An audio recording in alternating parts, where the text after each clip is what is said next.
Our live feeds now giving you a look from Galveston, Texas, about 50 miles outside of Houston.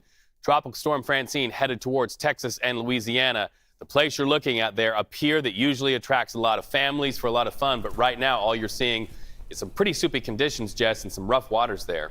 We're concerned about storm surge there. We're concerned about heavy rain, with rainfall expected to be anywhere up to around 12 inches just along that coastline. So as we take a look at our map right now and the winds, we're starting to see that hurricane really gain strength just south of Texas as it slowly moves its way up into the Louisiana coastline.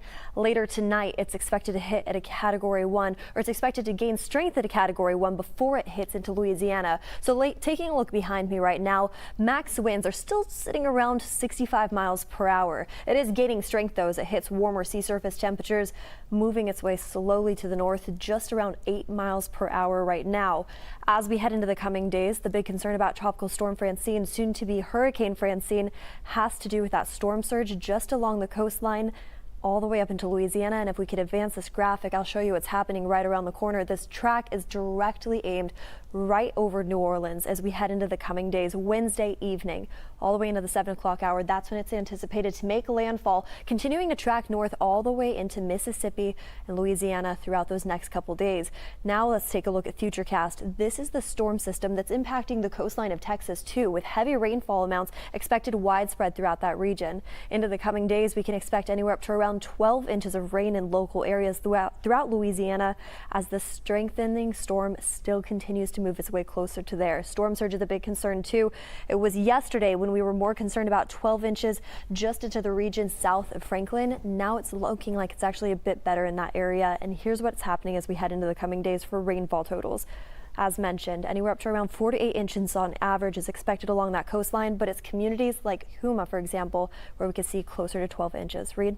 Well, Jess, as we track Francine's arrival on the Gulf Coast area, people who live there preparing for the worst while at the same time doing what we do in these United States, hoping for the best and helping each other out. CBS News national correspondent Dave Malkoff joins us live now from Houma, Louisiana, where Jess just mentioned. Dave, you're about 50 miles outside of New Orleans, and to our point, people helping people there. You see the sandbags. Reed, just seconds ago, a huge dump truck came here delivering almost 2 tons of this sand. There was no sand left, really, and folks here are carefully filling up each one of these bags. They weigh about, would you say, like 25 pounds each or so? Yes, sir. And then where are you taking them?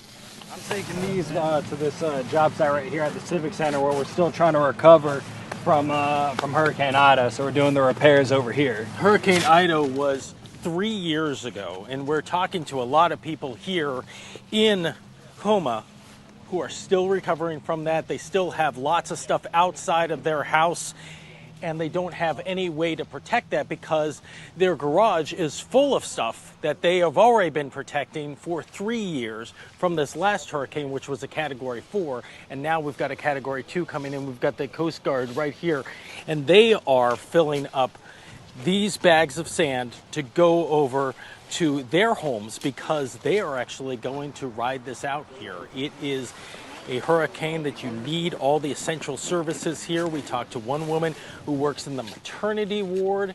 She worked all the way through Ida. She was delivering babies during Ida. And now she's going to do the whole thing all over again, delivering babies through this one. That will be her shift as a scrub tech at the hospital over there. But Reed, I mean, if you look at these are very, very heavy. Where are these going? These are going to your house? Yes, sir. And then they've got their daughter working here a little bit too. They've got people using these half cones, putting the sand through there. People say that may be a little inefficient for folks who are just coming here. You know, maybe people who are, 50, 60 years old, and they're trying to just do as much as they can to protect their house. They've been filling it themselves. That's a little harder to use. You need a little teamwork to do that. But Houma is definitely not recovered from Hurricane Ida. And now here we are 3 years later, where we're having another hurricane coming through.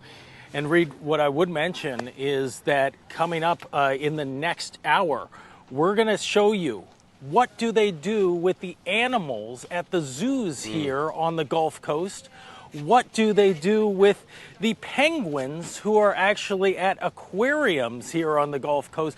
What do they do when you have a big hurricane coming this way?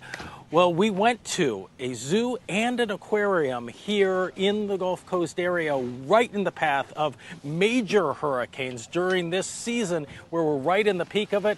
And we will show you, and Rita will leave you with this, a lion-proof golf cart. You are about to see that in just a little bit, a custom-built lion-proof golf cart, because if a tree comes down, the enclosure's broken, the lion gets out.